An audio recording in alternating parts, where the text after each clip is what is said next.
السلام علیکم ناظرین کرام، نئی ویڈیو میں آپ کو خوش آمدید کہتے ہیں۔ پاکستان تحریک انصاف کے چیئرمین عمران خان کی درخواست سائفر مقدمے کے اخراج کی درخواست، ہمیشہ کے لیے سائفر مقدمے کے خاتمے کی درخواست پر اہم پیش رفت سپریم کورٹ آف پاکستان میں سامنے آئی ہے۔ حامد خان پہلی بار عمران خان کا کیس لے کے پہنچے ہیں supreme court of Pakistan.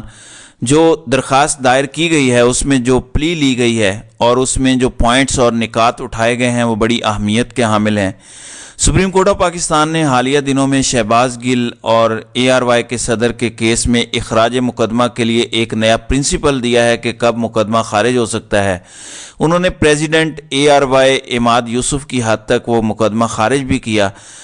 Justice جمال مندوخیل نے فیصلہ تحریر کیا۔ اعجاز الاحسن کی سربراہی میں وہ بینچ تھا۔ 3 رکنی بینچ کا وہ فیصلہ عمران خان کے مقدمے میں بھی منوعاً پاکستان تحریک انصاف کو سپورٹ کر رہا ہے۔ یہی وجہ ہے پاکستان تحریک انصاف کو یہ امید ہے کہ supreme court of Pakistan cipher مقدمہ خارج کر دے گی۔ جو پیش رفت سامنے آئی ہے، جو درخواست دائر ہوئی ہے، اس میں حامد خان نے جو موقف اپنایا ہے اس کی تفصیل میں آپ کے ساتھ شیئر کروں گا۔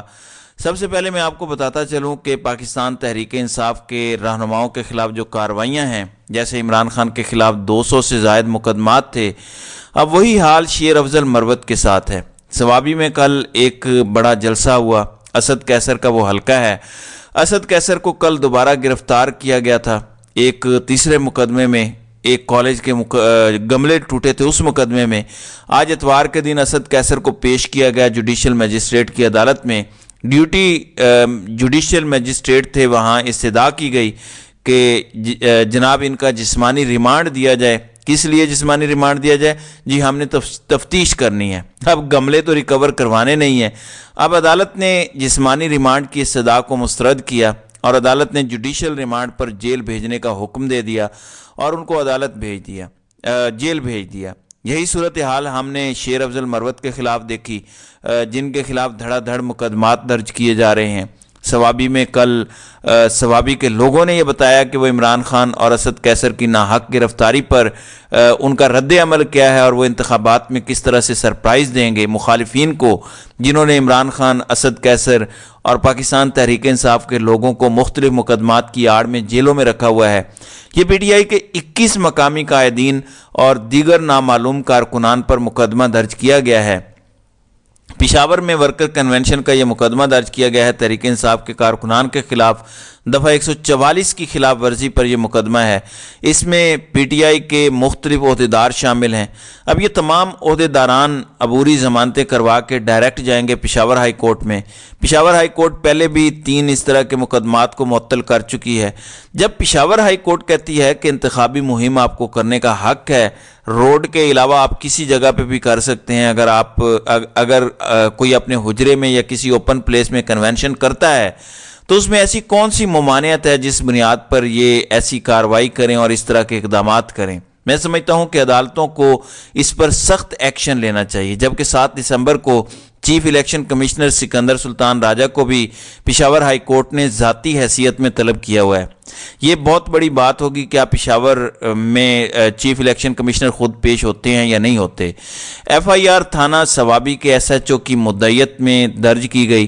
تحریک انصاف کے کارکنان کے خلاف دفعہ 144 کی خلاف ورزی پر یہ مقدمہ درج کیا گیا۔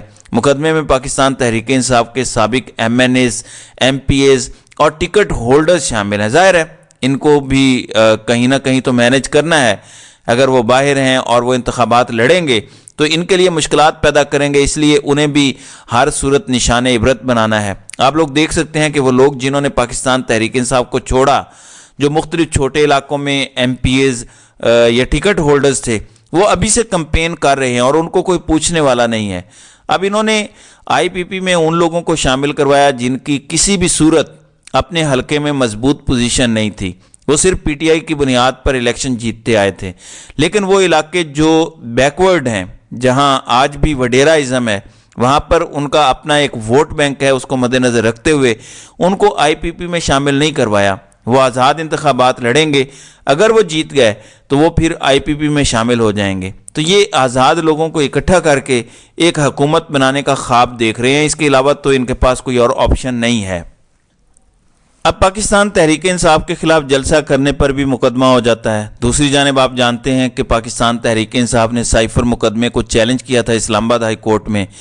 اس میں استدعا کی گئی تھی پاکستان تحریک انصاف کی جانب سے بعض نکات اٹھائے گئے تھے۔ ایک تو یہ کہ اگر یہ مقدمہ بنتا ہے تو اس کی مدعی وزارت خارجہ تو بن سکتی ہے، وزارت داخلہ نہیں بن سکتی۔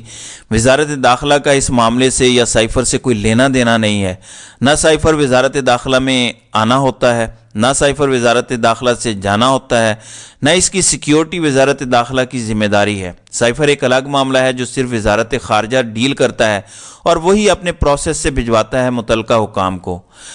دوسرا، پاکستان تحریک انصاف کی اس اخراج مقدمہ کی درخواست میں اہم نقطہ یہ تھا کہ عمران خان کو بطور وزیر اعظم آرٹیکل 248 کے تحت استثناء حاصل ہے۔ اگر وہ بطور وزیر اعظم کوئی کام کر رہے ہیں تو اس پر پوچھ گچھ نہیں ہو سکتی۔ پھر تیسرا یہ تھا کہ عمران خان نے بطور وزیر اعظم حلف اٹھایا تو اس حلف میں درج تھا کہ اگر کوئی ایسی بات ہے، اگر کوئی خفیہ بات، سیکرٹ بات ہے تو ان کی ذمہ داری ہے وہ اس کو سیکرٹ رکھیں گے، لیکن اگر وہ سمجھتے ہیں کہ کوئی ایسا معاملہ ہے جو عوام کو بتانا ضروری ہے اور ریاست کے لیے ضروری ہے کہ عوام کو بتایا جائے تو وہ عوام کو بتائیں گے۔ یہ ان کی ذمہ داری تھی، انہوں نے اپنی ذمہ داری نبھائی ہے۔ یہ تین اس میں نکات تھے۔ یہ ایک کریمنل اپیل ہے اور سپریم کورٹ آف پاکستان میں اس کو نمبر لاٹ ہو چکا ہے 1277/2023۔ یہ ایمینڈڈ کریمنل پٹیشن ہے۔ پہلے اس پر ایک سماعت ہوئی تھی، حامد خان صاحب پیش ہوئے تھے اور حامد خان نے کہا تھا کہ اسلام آباد ہائی کورٹ کے ڈویژنل بینچ کا فیصلہ آ چکا ہے اور ہم چاہتے ہیں کہ ہم اس کی روشنی میں کچھ امینڈمنٹ کریں، تو عدالت نے امینڈمنٹ کی اجازت دی تھی۔ یہ اسلام آباد ہائی کورٹ کے فیصلے کے خلاف اپیل دائر کی گئی تھی جو کریمنل ریویژن عامر فاروق نے خارج کی تھی، اس کے خلاف یہ درخواست دائر کی گئی۔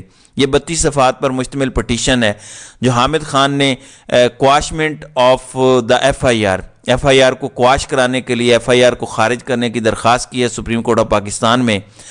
ناظرین اکرام، آخری پیراگراف میں یہ بھی کہا گیا ہے کہ ہم نے سائفر سے متعلق جب رولز طلب کیے کہ سائفر کا طریقہ کار کیا ہوتا ہے، اس کے رولز کیا ہیں، اس کے پرنسپلز کیا ہیں، کون سے ایسے رولز ہیں جن پر عمران خان نے عمل درآمد نہیں کیا، کہاں لکھا ہے کہ سائفر کو خفیہ رکھنا ہے، کہاں لکھا ہوا ہے نہیں رکھنا، کن حالات میں وہ خفیہ رہ سکتا ہے، وہ سارے کے سارے رولز ہمیں سپلائی نہیں کیے گئے۔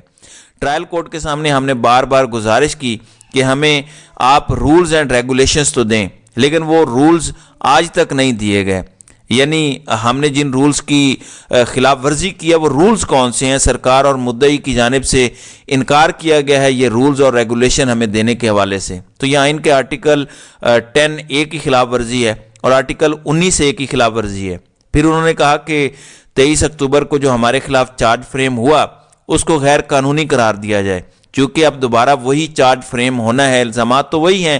انہوں نے وہ جو چارج فریم ہوا تھا اس کو بھی چیلنج کیا ہے اور اس کو بھی کالعدم قرار دینے کی استدعا کی ہے، اور اس اللیگل اور ان کانسٹیٹیوشنل ٹرائل سے بچایا جائے اور اس مقدمے کو خارج کیا جائے، اس ایف آئی آر کو کواش کیا جائے۔